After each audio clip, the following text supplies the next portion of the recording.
So Rachel, thank you very much for joining us today. I believe you have the oath in front of you. I'd be very obliged to read through it. Thank you. Okay, I, Rachel Vaughan, solemnly affirm by all that is sacred and righteous that my testimony is given freely and without coercion and is the truth, the whole truth, and nothing but the truth. So help me God. Thank you very much. We're very obliged for you for giving that testimony. Obviously, everything that you say is of great importance, and it's very important that you yourself believe that what you're saying is going to be of relevance to those who are going to be listening, but also that it is the truth as you understand it and have experienced it. And I want you to feel free to say whatever you need to say here. This is not a court about you. It is an inquiry, and it's one in which we wish to, from time to time, ask questions. So forgive us if we stop you every now and then. We ask things that we think need clarity or some clarification. But in your own words, if you just begin your testimony, that'll be very kind. Thank you. Right, so I was born in 1973 and I grew up in a suburb of Adelaide in South Australia called Edwardstown. I'm speaking to you today about an organised group of pedophiles in South Australia who abused me physically, sexually, emotionally, and through satanic ritual abuse spiritually throughout my childhood. What I suffered at their hands was terrible, but what I was forced to witness being done to other children was far worse. During my childhood, I witnessed the murders of 6 children. My father, Alan Maxwell McIntyre, was directly involved in all 6 of those murders. He also forced me to watch him dismember a further 2 children. I know where 2 of those children are buried. My half-brother Andrew McIntyre, who was born in 1952, backs up my allegations against our father, as he too was sexually, emotionally and physically abused by him. Andrew was also forced to perform multiple body disposals at our father's behest, incinerating them, then burying those remains at our former home in Edwardstown, South Australia. It is Andrew's intention to discuss these matters with your tribunal at a future date. We have another sibling, my half-sibling and Andrew's full sibling, Ruth Collins, who also corroborates our allegations of sexual and emotional abuse against our father in countless documents and statutory declarations, which she has written to you authorities over the past 12 years. In fact, Ruth is named in 3 books by individual authors, naming her as the only credible witness to have made allegations about what happened to the Beaumont children. The case of the 3 missing Beaumont children is a globally known instance of multiple child abductions from the same family. On Australia Day 1966, 9-year-old Jane, 7-year-old Anna and 4-year-old Grant Beaumont disappeared from the beach at Glenelg, an outer suburb of Adelaide. Since that date, local Adelaide newspapers and media outlets have kept up a running commentary about that terrible event and how the disappearance of the 3 innocent children changed the way Australian parents looked after their kids forever. It is considered one of Australia's most baffling cold cases. Andrew corroborates Ruth's account of what happened at our home on Australia Day 1966 and what occurred in the weeks both before and afterward. Both Ruth and Andrew have alleged that both our father and Anthony Munro were involved in the abduction and disappearance of Jane, Anna and Grant Beaumont. Whilst that is Ruth and Andrew's story to tell, I bring it to your attention as my father has been widely named as a person of interest in the disappearance of the Beaumont children since 2007. Google his name and countless articles appear naming Alan Maxwell McIntyre as a person of interest in that case. My father was never charged, never prosecuted by South Australian police, not for the sexual abuse of his 3 children and not for the murders that he committed. Alan Maxwell McIntyre died a free man on the 13th of June 2017. He lived out his life, openly bragging about the fact that none of his children could ever have him charged with incest, as he had immunity from prosecution because of his knowledge concerning important people. 2 more witnesses have come forward and made allegations in 2018 to South Australian police. Those allegations being that our father's close associate and twice convicted pedophile Anthony Munro was involved in the abduction and disappearance of the Beaumont children. In fact, my father named Anthony Munro on camera as being responsible for the Beaumont children's disappearance in a filmed interview with journalist Brian Litley in 2015. Adding to validating the 5 aforementioned witness allegations that Anthony Munro, also known as Tony Munro, was involved in the Beaumont abductions is a salvage and expedition diary co-written by my brother, Andrew, in 1966. This diary chronicles the activities of our father, Anthony Munro, and several members of a men and boys salvage and expedition club, which put them all on Glenelg Beach in the days and weeks leading up to the Beaumont disappearance. Although Ruth, Andrew, and myself were unable to have our father incarcerated for our abuse, my brother Andrew has had success in incarcerating one of his perpetrators for child sex abuse. In 2016, Andrew and another man had Anthony Munro convicted and sentenced to 10 years jail for the brutal sex abuse they endured in the 1960s. Allegedly, the offences occurred at the same time of the Beaumont children's disappearance. I allege that the Salvage and Expedition Club, of which Anthony Munro and my father were members, was in fact an adjunct to another of my father's sordid group, which also predated upon children. The second group I refer to has been dubbed by local media as the family. It is my allegation that my father was this particular group's body boy. Allegedly, the family have enjoyed well-documented protection from legal prosecution for decades. The family abuses have been felt by hundreds of victims in Adelaide and beyond since the 1950s. Many of those victims, including myself, have been vocal about that abuse. In fact, there was an inquiry in 2007 into the treatment of South Australian children in state care, known as the Mulligan Inquiry Commission of Report, and also titled Children in State Care Commission of Inquiry, Allegations of Sexual Abuse and Death from Criminal Conduct, as a result of the countless statements of former awards alleging abuse at the hands of this organised sadistic group of pedophiles. These abuse state wards have been dubbed the takeaway kids. One of those state wards, Kai Meakin, has written a book about his own ordeal at the hands of these predators, and his book is actually named Red Tape Rape. The Mulligan Inquiry, chaired by Edward Picton or Ted Mulligan QC, documented testimonials from hundreds of former children in state care alleging abuse against 922 perpetrators. The Mulligan Inquiry into the institutional responses to allegations of sexual abuse and death from criminal conduct also led to Australian Cardinal Pell and Archbishop Wilson facing court for charges relating to their knowledge of the abuse occurring, but failing their duty of care to report the crimes and protect victims. Archbishop Wilson was recently found guilty and sentenced to 6 months home detention for his failure to assist the child victims. This inappropriate sentence has caused an outcry of injustice from the victims of the abuse, including from the greater Australian and worldwide community, where Archbishop Wilson refused to acknowledge the crimes and prevent further abuse from occurring. During the Mulligan Inquiry, it was also alleged that many South Australian children in state care disappeared. Death certificates stating the cause of death as natural causes were issued in 100 cases of state ward deaths in South Australia. The declaration of natural causes as a reason for child death is not protocol. 8 cases of child death within the South Australian institutions involved criminal negligence. Astoundingly, of the 922 perpetrators named in the Mulligan Inquiry, South Australian police investigated only 13 culprits, and of the 13 perpetrators scrutinised, only 2 were ever charged and prosecuted. At the end of the Mulligan Inquiry, our then Attorney General, Michael Atkinson, sealed the inquiry records, suppressing the names of those perpetrators for 80 years, leaving all of the victims who gave testimony to the inquiry good reason to feel betrayed by their government. And I was also one who gave evidence to the inquiry, though I was not a state ward, and I was asked personally by Ted Mulligan to provide that information.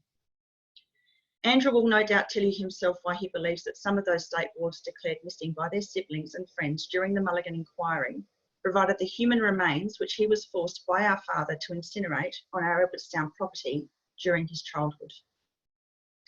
What I now wish to refer to as another betrayal of government which is linked to the mass abuses of children in South Australia's history. In the 1950s and 1960s, approximately 150,000 of the United Kingdom's wards of state were sent out to Australia and other countries, including New Zealand. These children have been named by United Kingdom authorities as the stolen children. These children have been widely reported as being abused in their adoptive countries. Most were utilised in labour camps. With the full knowledge and backing of their adoptive governments, many were also sexually abused. Countless died due to poor conditions, malnutrition, and the nature of the enforced labour for which they were procured. Of the 4,000 children sent to Australia in the 1950s and 1960s from the UK, only 2,000 remain. The question is, where did the other 2,000 go? Andrew believes he knows where to find their remains. South Australia has a very sordid history when it comes to the treatment of children. We have the family murders, a group of young men and boys murdered and mutilated in the 1980s and early 1990s whose remains were left to be discovered. Then there is South Australia's missing children. Countless children abducted and reported missing in South Australia over several decades, never to be seen again. Some of those children include Jane, Anna and Grant Beaumont, already mentioned, Joanne Ratcliffe and Kirsty Gordon, Louise Bell, Michael Black and Rihanna Barrow. In fact, Adelaide, South Australia has the unfortunate distinction of being described globally as the murder capital of the world. We also have the Maralinga experiment, where nuclear devices were set off on the outskirts of Adelaide between 1956 and 1963 in weather conditions which allowed the radioactive dust to fall over the greater population of Adelaide. After the nuclear tests, cows were pastured on radioactive grass. The resulting milk, known to contain significant levels of strontium-90, was then given free to public school children. Later, strontium-90 levels were measured by testing the right femurs of exposed Adelaide residents, which were collected illegally. Reports that the right legs of cadavers were being harvested by grave diggers and medical professionals and sent off to the motherland can be found in Frank Walker's 2016 book, Maralinga. In this narrative, Walker describes this government experimentation which has been implemented upon the Adelaide population, the effects of which are still being felt today. I would now like to give a voice to the 8 victims whom I witnessed my father dispose of and who are unable to speak for themselves today. In 1976, at the age of 3, I was witness to the sounds of the murder and sight of the disposal of a little boy of around 4 years old on a boat skippered by my father and his best mate. This best mate I will call WB. WB was also a member of the Salvage and Expedition Club mentioned earlier, which had as its members persons of interest in the Beaumont case. In 1977 or early 78, at age 4, I saw the dismembered remains of a child in my father's bathroom, along with the severed right foot of an adult male. My father was standing over the bloodied remains with a small hatchet in his hands. A private investigator has suggested to me that this girl may have been missing child Eloise Warledge, who disappeared in 1976. In 1981, when I was approximately 8 years old, I was forced to participate in the mutilation of a little blonde boy who looked to me to be around 6 years old. This occurred in a tunnel system which I believe may be the Sleeps Hill tunnels on the outskirts of Adelaide. The Sleeps Hill tunnels are currently owned by a close relative of Anthony Munro, who was also a member of the Salvage and Expedition Club and a person of interest in Beaumont children's disappearance. At around that same time, I was forced to witness dismemberment of a young man in the back of my father's boat, whilst it was parked in the carport of my former childhood home at Edwardstown. This was during the period of time that the aforementioned family murders were occurring. This victim was approximately mid-teens to early 20s, with dyed black hair, which was blonde at the roots, a slim build and wearing a distinctive lanyard. Also, in the early 1980s, I was taken to an Adelaide Hills location where, including myself, about 9 other children, as well as approximately 50 adults, were witness to the murder of a baby boy of around 10 months old. This murder was conducted by a man whom I have identified as looking remarkably similar to a former Attorney General of South Australia. The baby was handed to this man by a young woman with bright red hair and blue eyes, who was wearing a hooded floor-length green cape. This was the most horrific of the child murders which I was forced to witness as a child. And I won't describe the death of this baby as it's too horrific. However, I will say that the death involved fire and prepared this poor little child's body for consumption by the audience. My father offered some of that poor baby's cooked flesh to me that day, but I refused to eat it. He insisted repeatedly that I try the meat as it was important for the rest of the group to see that I had participated in the ritual, but I refused. In 1983, I witnessed the abuse of abducted 14-year-old boy Richard Kelvin in the cellar of my family home in Edwardstown.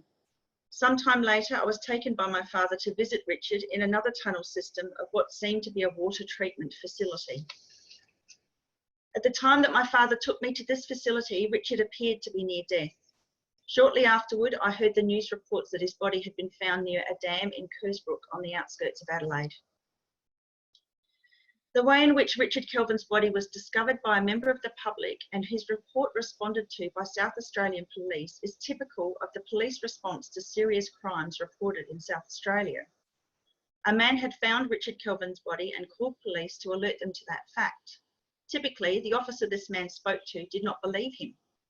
It has been reported that it took some convincing for authorities to finally turn up to take Richard's body away.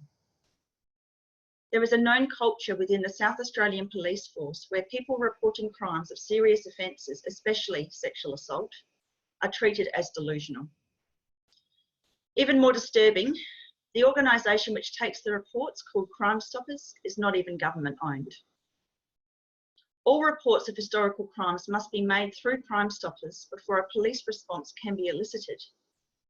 The people manning these phone lines typically treat reporters of serious crimes as nuisance callers. In 1983, I was also witness to my father perpetrating the abuse and murder of abducted 10-year-old girl, Louise Bell. Louise Bell was abducted in January 1983. At some time around June of that year, I found Louise gagged in the cellar underneath our family home in Edwardstown. For approximately 3 months, Louise was kept a captive of my father in our cellar. During that time, in around June of 1983, Louise, family murder victim Richard Kelvin, and myself were abused and filmed together by my father, suffering and being forced to participate in sexual acts. Not many people had filming equipment in Australia in the 1980s. However, my father had access to state-of-the-art video and filming equipment as a result of his associations with Adelaide's Channel 9 studios. There have been many connections between my family and the family of murdered teen Richard Kelvin. My sister, Claire McIntyre, now deceased, owned a house in Tranmere with Richard's aunt Carol. My second cousin, Penny Ann, was a producer at Channel 9 Studios in Adelaide, where Richard's father, Rob Kelvin, was a newsreader. The Kelvins purchased Penny Ann's North Adelaide home. The Kelvins were at McIntyre family barbecues, and I met Richard several times prior to the awful events which led to his death. It has been reported to me that Richard was working for my father's sister, Barbara Adams, at one of her childcare centres prior to his abduction.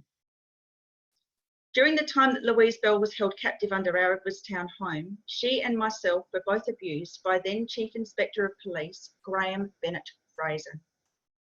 Between 1981 and 1983, former Chief Inspector of Police Graham Bennett Fraser was also abusing 2 other young girls, one also 9 years old. In 1986, when those 2 girls first made allegations against Fraser, his punishment was simply demotion from his rank as Chief Inspector of Police to simply Inspector of Police. This was due to a 1984 statute of limitations preventing paedophilic crimes perpetrated prior to 1984 being prosecuted in South Australia.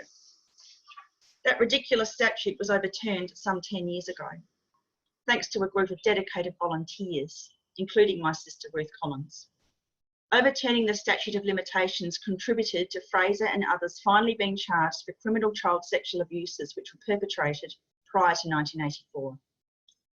As a result of the statutes of limitations removal in 2009, Fraser was convicted and jailed for the abuses of those 2 girls, and he was up for parole in 2017.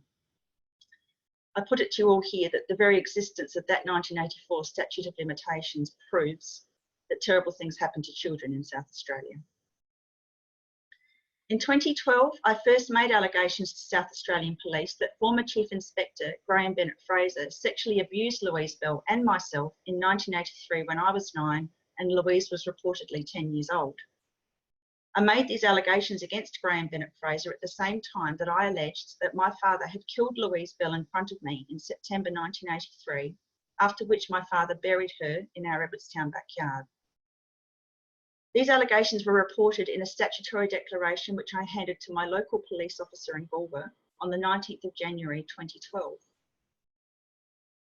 In April of 2012, after hearing nothing from South Australian Police about my January statement, I again contacted my local police station looking after the progress of my report. It was at this time that I was told that the local Galway officer who had taken my statement could not find anyone at the Major Crime Department who would take it from him. I then proceeded to send a copy of this statutory declaration to the Major Crime Department directly. Again, after hearing nothing for several weeks, I contacted the Major Crime Department to query the progress of my allegations.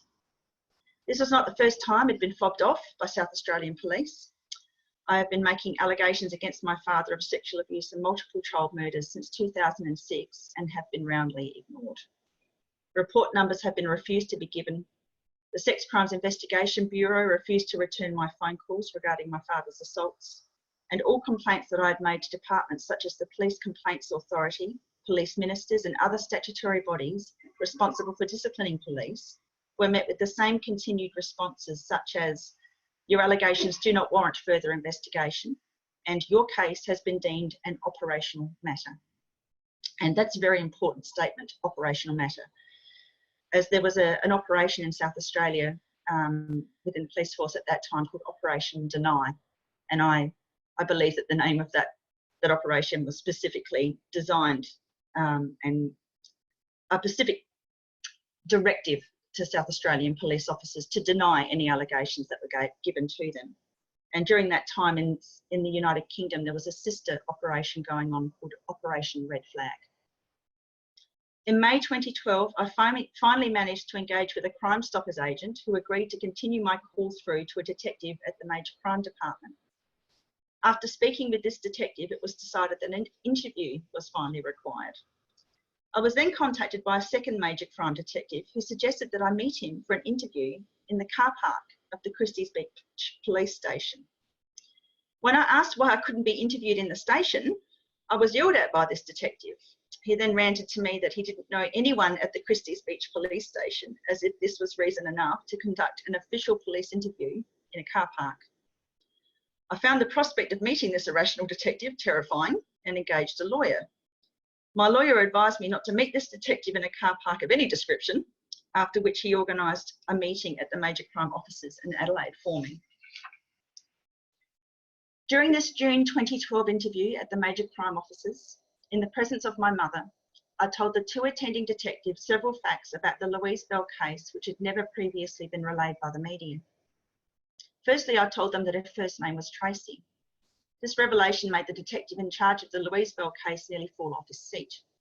I then told the detectives that after her murder, Louise Bell had been buried in my father's former Edwardstown backyard, over which was poured a small slab of concrete. At the end of the interview, both detectives assured me that they would investigate the property in question. Both detectives soon after contacted me on a Saturday night at 9 p.m.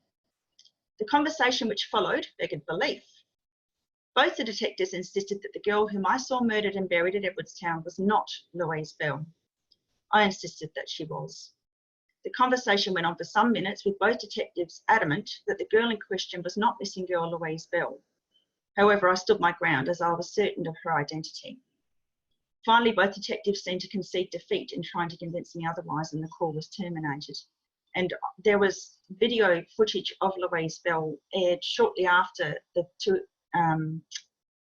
interviews that I had with the Major Crime Department. And in that footage, it was shown that she had exactly the haircut that was different to the photo that was always aired of her in the media, and her hair was sun-bleached. It's exactly as I described to Major Crime detectives in my first interview.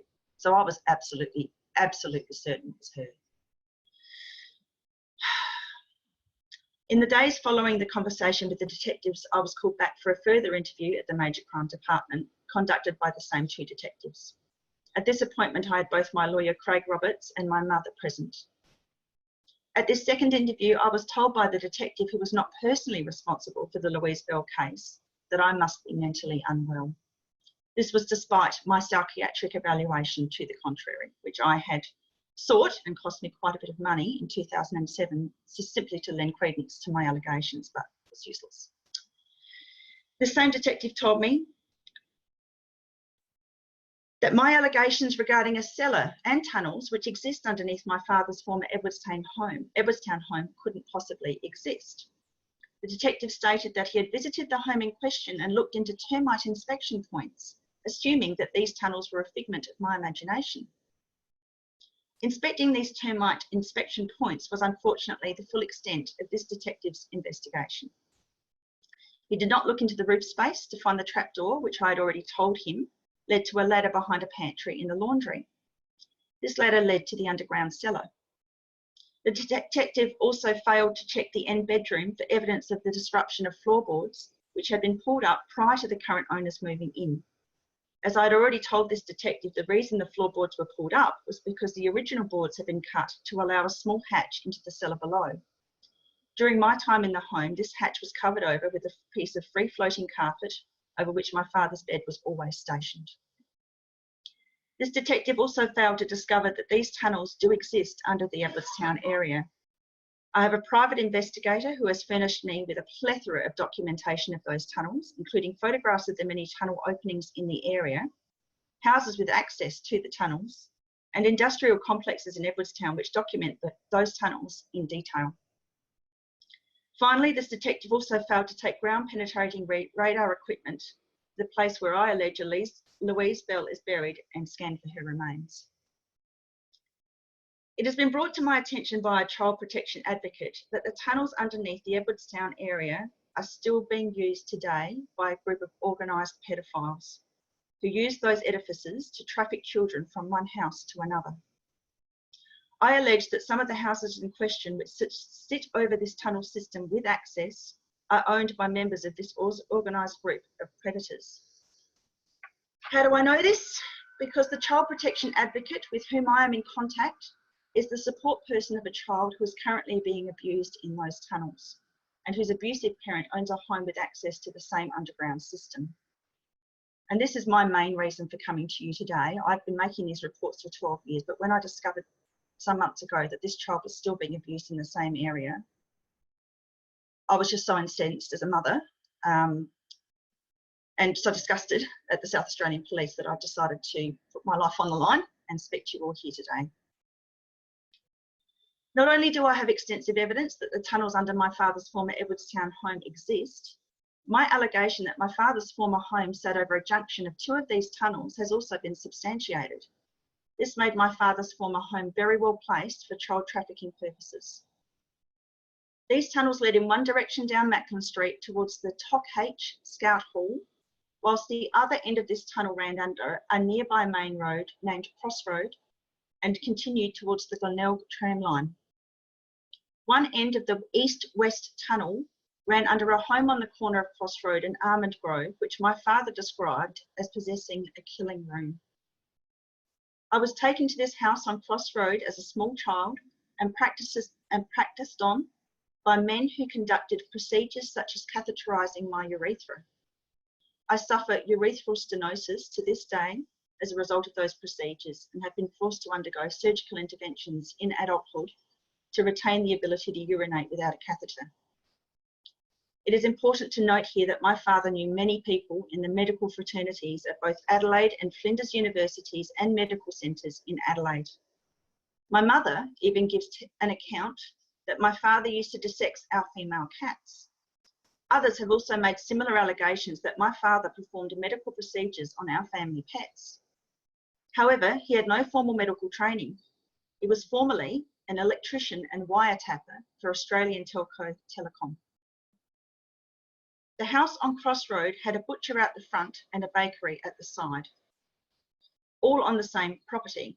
Behind a cabinet in the kitchen was a hidden room which was fully lined with stainless steel, including tracks at the bottom of 3 walls and plumbing.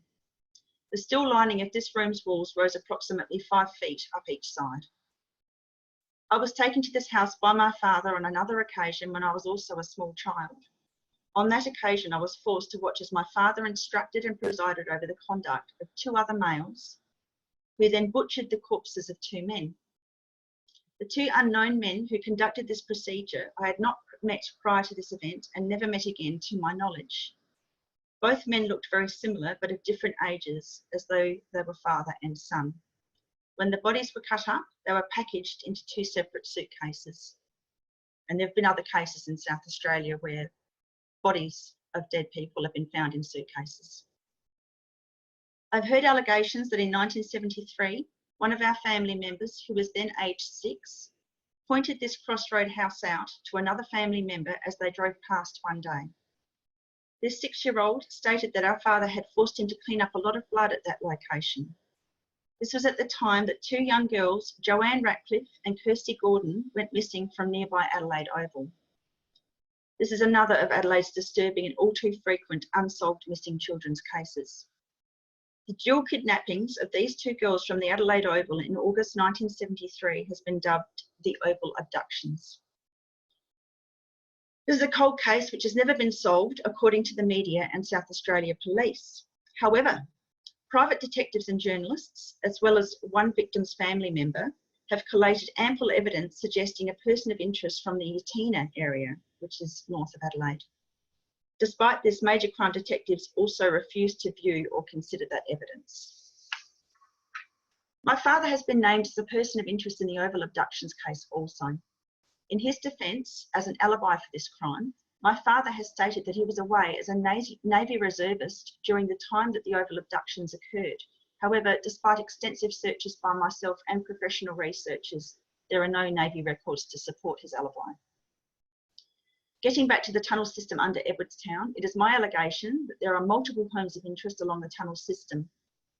For example, a family with the surname of Giesing once owned one original home dwelling that was built in the Edwardstown area. In 1985, a man called Raymond Giesing was convicted, then exonerated of the abduction and murder of Louise Bell. It is possible that it was Raymond Giesing's own family home which stood just up the road from us in Edwardstown, and this may be why he was a person of interest in her case. Of course, I don't know because the South Australian Police won't share any of their information with me. In the opposite direction along the same tunnel line is a home on Pine Avenue that was owned by a former Superintendent of South Australian Police, J.A. Vogelsang. Superintendent Vogelsang established the police search headquarters at the time of the Beaumont abductions in 1966.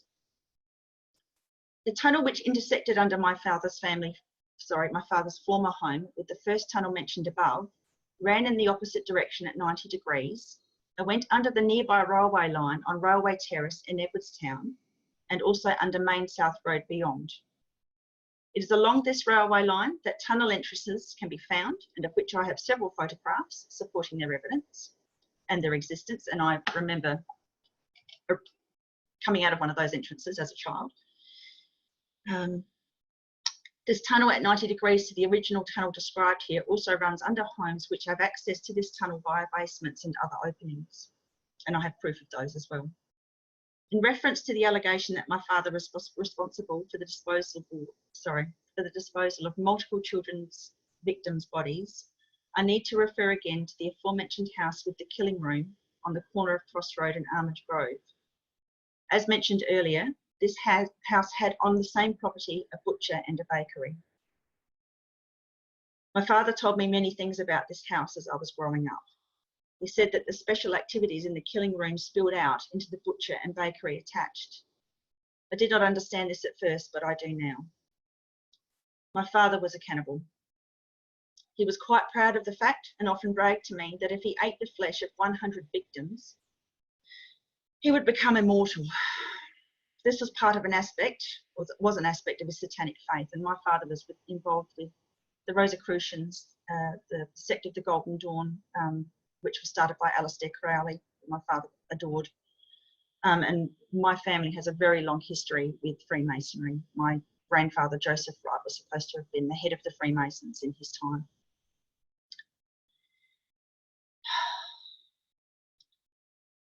Okay. My father alleged to me as a child that the bakery and butcher on the property with the killing room on Cross Road was there for butchering and selling people human flesh, and that was only sold to special customers who knew how to introduce themselves correctly.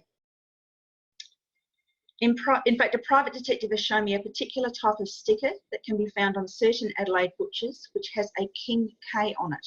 And by King K, it's a K with a crown above it, and is reportedly a signal to Freemasons, Rosicrucians and members of other satanic cults in Adelaide that human flesh is sold there. The butcher on Cross Road outside this house still reportedly sports this sticker, and I've been sent a photograph to show that. This would suggest that clandestine activities in the Edwardstown area are still in operation. The saddest and most infuriating part of my allegation about these tunnels is the fact that had my testimony been properly investigated in 2012, the little child who is currently being abused in Edwardstown may never have been abused in that location. Further to the interviews conducted at the Major Crime Department in 2012, I wasn't just told that I must be mentally unwell and the tunnels in Edwardstown couldn't possibly exist. I was also told by the detective who was the official officer on the Bell case that every child born in Australia receives a birth certificate. This was an astoundingly naive assertion by a major crime detective, and my lawyer interjected on my behalf at this point in the interview. The detective made this ridiculous assertion in response to further allegations I had made about the aforementioned baby boy, whom I saw ritually abused and murdered in the early 1980s. Not long after the humiliation of this second major crime interview, announcements were aired in the media that a section of the former backyard of a man named Dieter Fennick was to be excavated in the hope of exhuming the remains of Louise Bell. When I heard this, I became frustrated that my allegations were still being ignored by the Major Crime Department despite my interview. Despite the ill treatment I had received, I still wanted to do whatever possible to tell Louise Bell's story on her behalf. And I was witness to a lot of her suffering, so I feel very responsible for that girl. So I made another attempt to contact the Major Crime Department. I was again put through to the detective responsible for investigating Louise Bell's case. I asked him why he was searching Dieter Fennick's former backyard instead of investigating my claims that Louise Bell was buried at Edwardstown. I was told by him that my allegation lacked credibility because I apparently made the statement that Louise Bell was interred under a small slab of concrete after recent news reports that Dieter Fennick's former property was being reinvestigated, with particular attention being focused on the small slabs of concrete on Fennick's former property. It was at this point that I came to the conclusion that the detective responsible for investigating the Louise Bell case was fabricating a reason to ignore my allegations. I came to the conclusion because, in fact, the detective had actually heard my testimony that Louise Bell was interred under a small slab of concrete days before this media story was ever released. In fact, the first time that I alleged Louise Bell's remains are buried under a small slab of concrete was to my brother Andrew in a phone conversation on the 5th of September 2009, and my brother is happy to attest to that fact. The first official allegation that I made that Louise Bell is buried under a small slab of concrete was in a statutory declaration to the South Australian Police on the 29th of September 2009. On the 1st of August 2016, I took my allegations about Louise Bell's murder to the Independent Commission Against Corruption. I was soon informed by an officer of that commission that I could not make allegations to them because my statement involved the misconduct of a police officer. I was then referred to the Police Ombudsman's Office. I then took my allegations to the Police Ombudsman's Office and was again told that my statement was not to be investigated. I rang the Police Ombudsman's Office and asked why my allegations were being ignored. I was then put through to the officer responsible for recommending allegations to the Police Ombudsman, a man who I will name here as WM. WM was formerly an officer employed by the Police Complaints Authority and with whom I had already had interactions. In fact, WM told me in 2012, as an officer of the PCA, that none of my allegations were ever to be investigated by that authority and that he was the only officer I would ever be able to speak to in that department. He also told me during this 2012 phone conversation that I had been dealt with already. And he repeated this admonition 3 times during our 2012 discussion. I might add that it was said most menacingly. There is more to my efforts to have the Louise Bell case adequately investigated, but trying to explain it all here is difficult. In 2016, Dita Fennig was convicted of the abduction and murder of Louise Bell, despite my allegations. This was based on DNA evidence found on Louise's pyjama top, which she was wearing on the night of her abduction, and which was later placed on her neighbour's lawn by an unknown person to be submitted as evidence. In other words, this was left out to be found. It could easily have been contaminated. Despite my contact with the Department of Police Prosecutions in 2016, my allegations were never discussed during Dita Fennig's trial. However, during the trial, a letter did suspend the trial for some time, but again, I do not know if that was anything to do with my allegations. I've suggested that the Major Crime Department compare the 2 other DNA samples found on Louise Bell's pyjama top and never identified against my father's DNA, which South Australian Police do have on file. I wish now to discuss the final murder which I was forced to witness as a child. This murder was perpetrated in 1987 by my father in the bathroom of our Edwardstown home. The victim was a blonde, blue-eyed boy of approximately 12 years of age.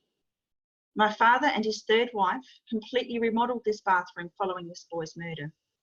Although the tiles were all removed and replaced, it is likely that some of this boy's remains are still embedded in the brickwork of the bathroom wall which stood behind him when my father shot him in the head with his rifle.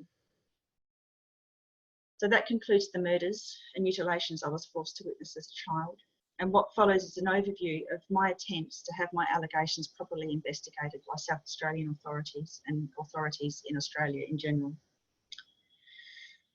I have contacted over 70 individuals in 20 different departments in attempts to have my statements of abuse and child murder adequately looked into. These include the Crime Stoppers organisation already mentioned, the Adelaide Sex Crimes Investigation Bureau, the Adelaide Major Crime Department, the Mulligan Inquiry, the Victims' Rights Commissioner, the Police Complaints Bureau, which I need to mention was disbanded in 2009 amid allegations of corruption and inaction, the Queensland Paedophile Task Force, the Independent Commission into Corruption, various police ombudsmen, and again I need to mention that in 2016 the Police Ombudsman's Office was also made defunct due to allegations of inaction and corruption. The Office of Public Integrity, and I love the name of that office because again they're completely useless and did nothing to help me. The Internal Investigations Section of South Australian Police, the Department of Police Prosecution, the Legal Services Commission, the Australian Federal Police, 2 former Prime Ministers, 4 Senators and 23 individual South Australian parliamentarians. 4 of those parliamentarians made the effort to personally meet with me to discuss my allegations and referred my matter for further investigation to the appropriate authorities. South Australian Police similarly ignored 3 of the parliamentarians who made efforts on my behalf to force an investigation into my claims. It wasn't until 2016 when Member of Parliament Rebecca Sharkey responded to my request for assistance that the Special Crimes Unit finally took action against my father for one of the sexual crimes he perpetrated against me. This was a full 10 years from the time I first made official allegations to South Australian Police about this particular assault. The assault in question is important to describe here as it indicates my father's involvement in cult activity. In 1975, at the age of 30 months, I was just out of nappies at the time, my father sadistically and ritually cut into the mucosa of my rectal wall with a curved blade knife, after which he raped me anally. He also subjected my sister Ruth to the same ordeal when she was 4 years old. A child protection advocate who is well versed in the activities of Luciferian and Ordo Templi Orientis cults, having recently heard my testimony about this assault, has indicated to me that this knife is reminiscent of a bowline knife or Celtic sickle utilised by such cults. On the 25th of July 2008, I received a medical report from Professor of Colorectal Surgery, Nicholas Reiger. Professor Reiger had medically examined me at his North Adelaide rooms some weeks beforehand. Professor Reiger's medical report states that the internal injuries which I described to him, which culminated in a permanent cutaneous nerve defect, are consistent with my allegations that my father inflicted this injury upon me. In fact, Professor Reiger explained to me that the only way to create this sort of internal cutaneous nerve defect is to introduce a sharp object to the area and cut through the nerve and mucosa. Professor Reiger in the same report offered to appear in a court of law and make this declaration on my behalf. It took me a further 7 years and the intervention of parliamentarian Rebecca Sharkey before I was able to find a South Australian police officer to take Professor Reiger's report as substantiation of my claims of anal assault against my father. I have given detail about this particular assault here as it is significant in comparison to similar injuries sustained by family murder victims in the 1980s and 90s. Unfortunately, during preliminary investigations by the Special Crimes Unit of South Australian Police regarding this assault, my father died. On the 13th of June 2017, in death as in life, my father escaped any possibility of being charged for his crimes. In exasperation after my father's death, I collated a statutory declaration of all of the assaults which were perpetrated against me by my father and other cult members during my childhood. This I submitted to the Special Crimes Unit on the 29th of November 2017. On the 2nd of February 2018, I received a letter from the Special Crimes Unit stating that the crimes outlined in my statutory declaration, which I submitted the previous November, would not be further investigated.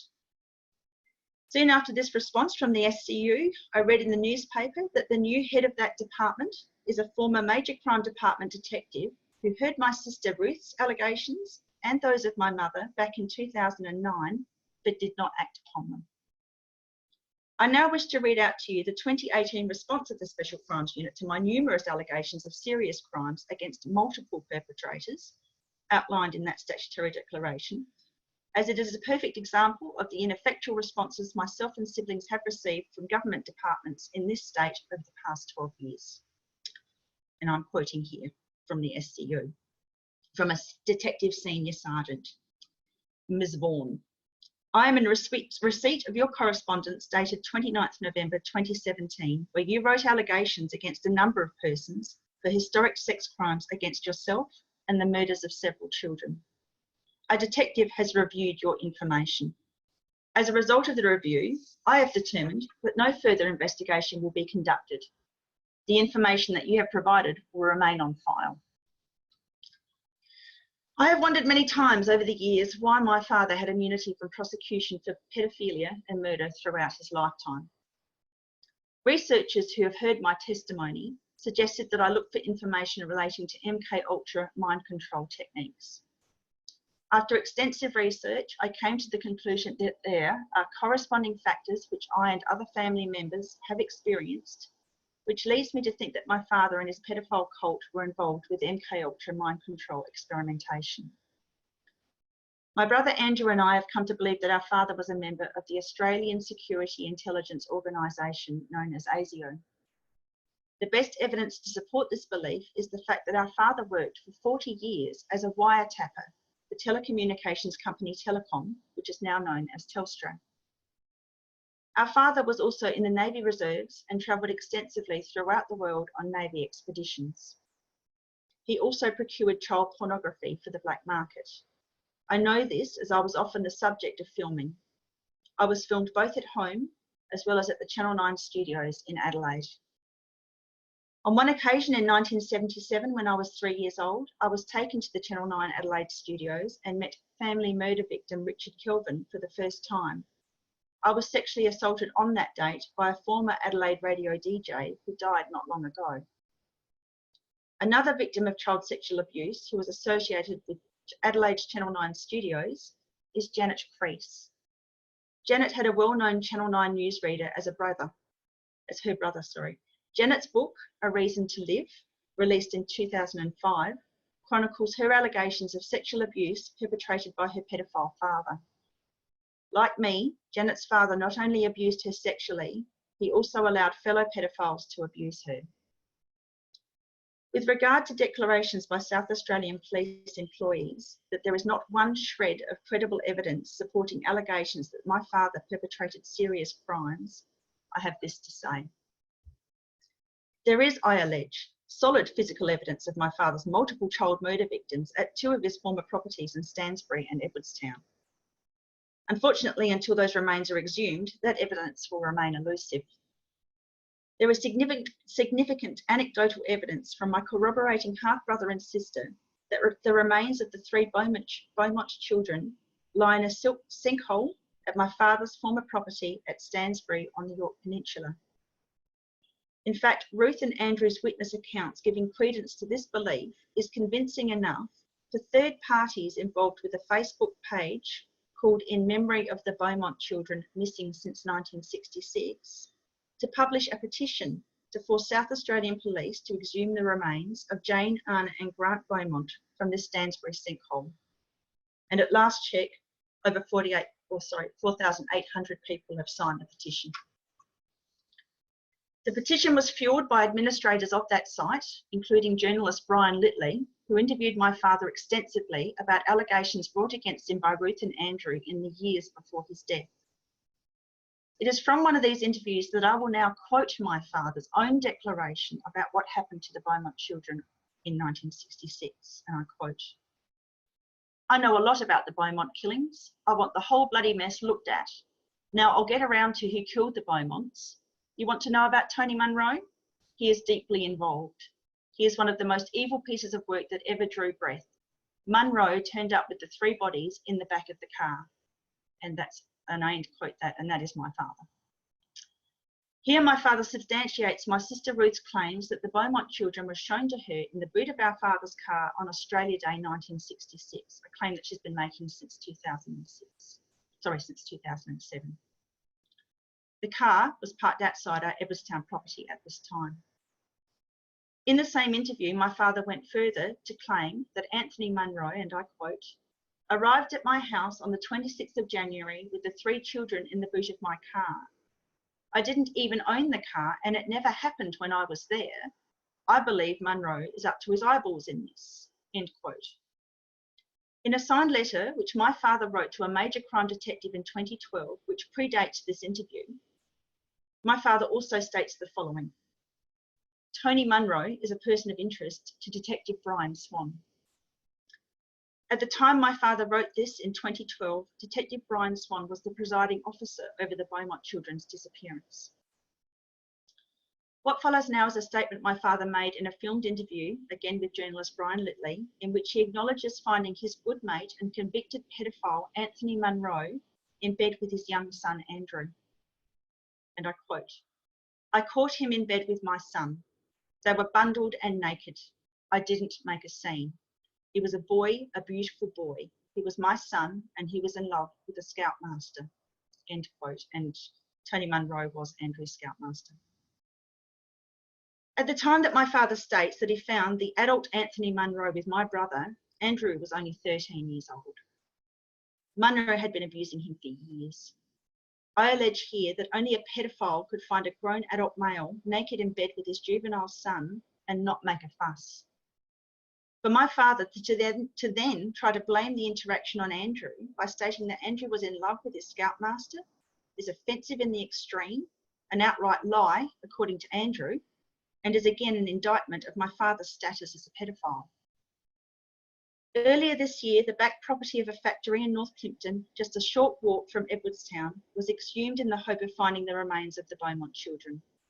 The exhumation of this land was based entirely upon the witness account of just one man. Amid a furor of media reports, the dig at this North Plympton site yielded nothing but animal bones. Despite this failure, the Major Crime Department in Adelaide have continued to refuse to exhume the sinkhole at Stansbury. Despite my witness testimony of the murder and burial of Louise Bell, as well as another child who was murdered and buried there in 1987, my father's former property at Edwardstown has not been excavated. It has been put to me over the past 12 years amidst assumptions of false memory syndrome and mass hysteria by members of my family who do not wish to believe that my father, Alan Maxwell McIntyre, was a murderer and terrorist, that I and my corroborating siblings have made up these allegations against our father for attention or financial gain. There has been no financial gain in my fight to bring these crimes to light, but there has been enormous cost. The negative attention which my attempts to tell the truth of my childhood has elicited the most cruel, vindictive and painful reactions from my once loved family members, who chose to take my father's side over my own and those of Andrew and Ruth as well. In fact, it's been a rocky path for me since I began making allegations in 2006. I wish that I could pretend that these things did not happen, as so many of my family members have managed to do. Unfortunately, the survivor guilt with which I suffer on a daily basis will not allow me to put my head in the sand and pretend that these events did not occur. Not even to save those family members who have denigrated myself, Ruth and Andrew for the past 12 years, the embarrassment of having to explain their actions in protecting my father from the prosecution and scrutiny he deserved. And I say that because one of my family members contacted me early last year and stated that if I didn't stop my crusade, that many members of my family would have to suicide. It is justice enough that my family will in future have to accept that their misguided efforts have robbed our father's victims of any opportunity for true justice. In speaking about these crimes and the perpetrators who abused me, I have put myself in serious danger. Bad things happen to whistleblowers in South Australia. My sister Claire's death in 2009 is a prime example of what happens when people refuse to keep quiet about terrible crimes in South Australia. Claire was also present on Australia Day 1966 when our father and Anthony Munro brought the 3 deceased Beaumont children to our family home in Edwardstown. As my brother Andrew has stated in media reports in June last year, Claire was forced to brush the blood and sand from the children's hair as they lay in the boot of our father's car.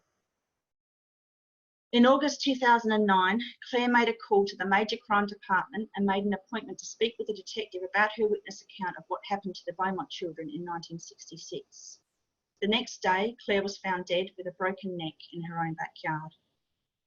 Confoundingly, and despite submissions from myself, Ruth and Andrew that Claire was most likely murdered because of what she knew, the current South Australian coroner refused an inquest. He ruled Claire's death as suicide and released his findings to her senior next of kin. It is possible that this senior next of kin was our father, the person whom myself and siblings alleged to the coroner had likely ordered or even executed Claire's death. It is important to note here that in the months prior to her death, Claire had been reporting to family members that someone was trying to kill her. Her declarations became so distressing for family members that she was placed in a mental health facility. It was only shortly after Claire was evicted from this mental health facility against her will that she was found dead. It is not lost on me that my allegations put me in a great deal of danger.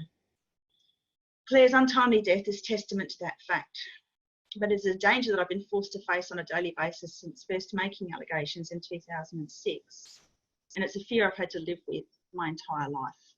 In fact, my father tried to take my life on many occasions. I made the choice to tell the truth regardless of the dangers in 2005, when memories of my disturbing childhood pervaded my dreams, turning them into repetitious nightmares. I am now in a position where I've made too many allegations to be able to slip into silence and still hope for longevity. Therefore, I have become before this tribunal today in the hope that my revelations might at last shed enough light on my father's crimes to force authorities to finally investigate. Thank you for hearing my testimony. Thank you very much, Rachel. You are so brave.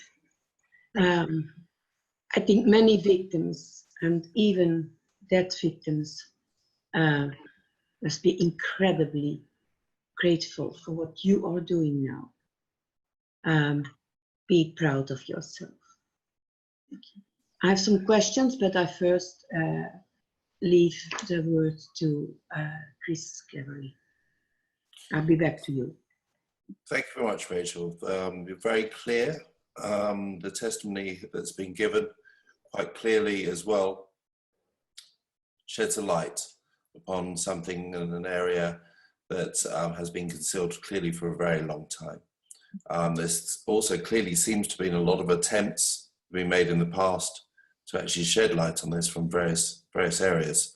Do you feel at all, especially in the case of Dieter Pfennig, but others as well, that where the authorities have said that they will investigate, they have actually investigated in the wrong place or in the wrong way in order to actually prevent a proper investigation? Yes, I do. Also, the other question that I wanted to ask is that in regard to Dr. Reiger's report, would he be willing to give evidence to the tribunal? I could certainly ask him. It's been some years since I've met with him, but I do have that report on file. The report's on file, so perhaps we could look at both those solutions. Sure. And without putting any other family members at risk, did Claire ever give testimony on oath as well at any point? Not that I'm aware of. Okay. Unfortunately, no. Well, perhaps we'll discuss the other matters offline. Commissioner Karine Hausbut, could you want to now take the floor? Yes, I do, if possible. If it is too difficult for you, you just tell me, Rachel, okay? Then you just say, it's too hard for me to answer this question, but I think it's important for people who are still doubting that these things happen, that they know some answers to some questions. I've been dealing with this for 35 years, and I have victims all over the world who don't know each other, who are not from the same gender, who don't speak the same language, who do not come from the same religion, you know, but all the statements are the same. That's why it's so important to make a database.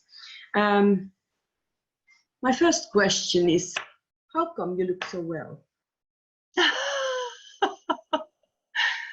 I have no idea. I don't believe I do. Where do you get this strength? I asked it to other victims too, because that's what people see. They see a strong, beautiful woman, and they say, well, can't be that bad, it is. And the same happens because I've always been working, especially with child sex offenders and child murderers. I'm sure they will use your well-being as an excuse to justify that it's not so bad to abuse children and to expose them to such violence. Because look at Rachel. She's okay, isn't she? Can you explain that?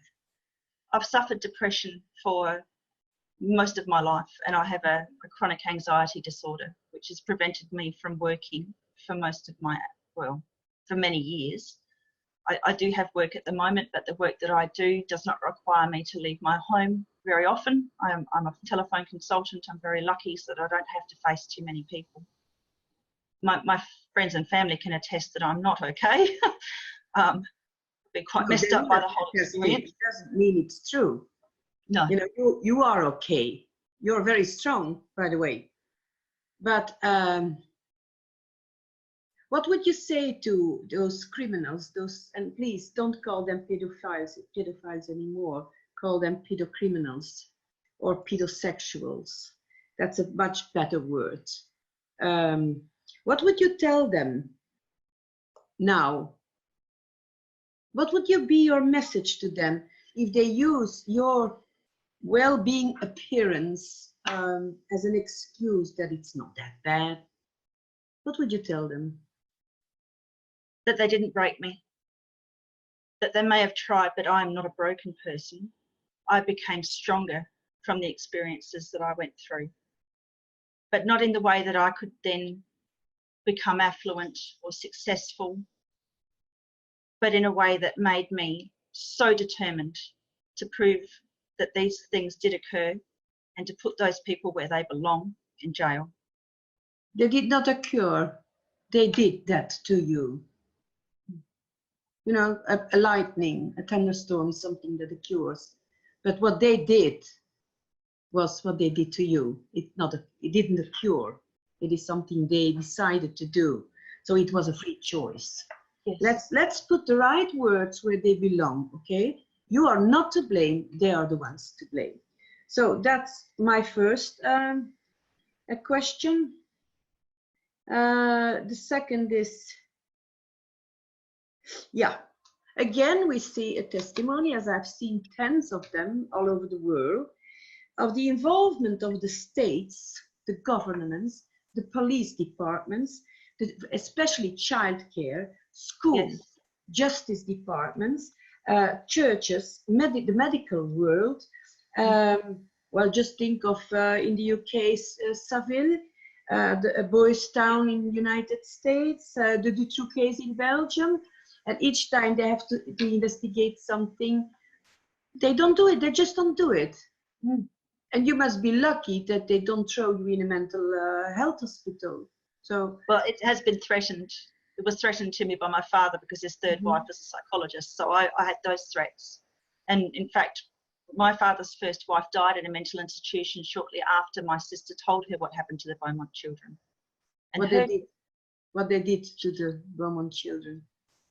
Yes, yes. So Margaret McIntyre died in Glenside, a mental health facility in Adelaide, at the age of 33, and the then coroner, Colin Manick, deemed her death from natural causes. She was a very healthy woman, 33-year-old woman. So it doesn't mean that all these people that write false reports are involved in the crimes themselves, but we are speaking of thousands or uncountable cowards. Yes. They know, but they don't speak like you do. I would like those cowards to finally get out of the dark and start talking. And there are many, be it in childcare, be it the coroner, be it the doctor, be it the judge. Talk. What religion had your father? He was a member of the Golden Dawn sect and a Rosicrucian, and I believe he was also a Freemason. But that's not a religion, is it? Well, depends on where you come from. What was your father's profession? In fact, was an electrician. He was an electrician, but he wiretapped, so he listened into the phone calls of people on a daily basis. That was his job. So what did your mother do as a profession? Well, she was mostly a mother, but she also worked for a chiropractor as a secretary for some years. And on a financial basis, how did your family do? Middle class. My older siblings say that they were often very hungry, but I didn't experience that sort of hardship. We seemed to have food on the table, bills were paid. Were your parents and the family living above their stand for what they earned? I would say they just scraped by. That is strange, because most of those that I see are people like your parents, but they have 4 or 5 big houses and they have no loans. They have no more. My father was always flashing money around, but he did not share that with his family. And I have had another sibling come forward to say that, and he lived just around the corner from us, and we have photographic evidence that my father was involved with his mother, to prove that my father had another family and possibly more families as well. So I think he was sharing his money between a number of households. It is very strange, because often the children are dressed very expensively, and in school normally they must see this. They must say, how is this possible? The mother is home and the father is the postman. How is it possible? They are dressed with very expensive and fancy shoes and clothes, but everybody is keeping silent. That's something that comes back again. Then I was wondering if there has been DNA investigations on the crime scenes and searches. You say that you know where some bodies are from children, but they refuse also to investigate. Yeah, I'm on 2-3 cases like this in Europe too, so it's not a surprise to me. The thing they do is making you as a victim complicit to so you would shut up. Yeah, basically, yes. What statement would you give to all these victim compliers now? There are uncountable people like you, but they dare not speak out because they were forced in complicity to commit crimes themselves. Yes. What would you tell them? The only way to have a completely clear conscience is for them to come forward, follow the lead of others like myself who are speaking up regardless of the dangers. Mm-hmm. Just do it because it's worth it. It's worth it on a soul level. I can't say that I sleep well at night still. I still have nightmares. But I know that in my heart I've tried my best. More than your best. Don't you think, and that's maybe more a question for Chris Cleverly, that we should force to change the laws concerning victims that were forced to commit crimes, so that they have the opportunity to come forward and help investigations to solution. Yes, I mean, there are those, of course, almost all those criminals have been in their childhood victims, and somehow we have to cut these circles, these vicious circles, because otherwise it will never stop. But somehow, maybe I have to discuss this with Chris later. We have to find a way for these victims that became criminals and that speak out like you do, to have other laws. Yes. Because some of them were victims, were compliant to crimes, victims and criminals at the same time, but choose to become criminal. But Yes. those like you do, you preserved your soul and your consciousness, you speak out. I think this is another matter. We should have laws to encourage people like you to be safe and to come forward to testify. Yes, I agree, Corinne. Something has to be done to change the culture of fear and silence. Yes, but also I think for people involved in the police, in the justice departments, they know that things are wrong, but they are too afraid for their jobs. Well, yes. I'm sorry, what does your job mean against the death or the disappearance of a child? Oh God, I so much hope hell exists. Really, I really do hope.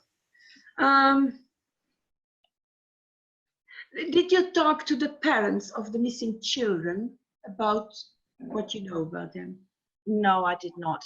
I didn't want to add any more salt to their wounds, basically. As far as they would know nothing about me, I thought that would be cruel. So no, I have not done that. No, but it is important for these parents to know where their children are, even after 30, 40 years. Is there a way, or do you know some moderator who can be a kind of an in-between you and these parents? I so have you been can put more pressure. Via the parents, you can put more pressure to force the police to do their jobs. Yeah. Well, I was rather hoping that that would occur. I did go forward. I've been very public on Facebook and in other media areas about my allegations. I think you've probably done as much as you probably can as an individual going through the experience that you're going through at the moment.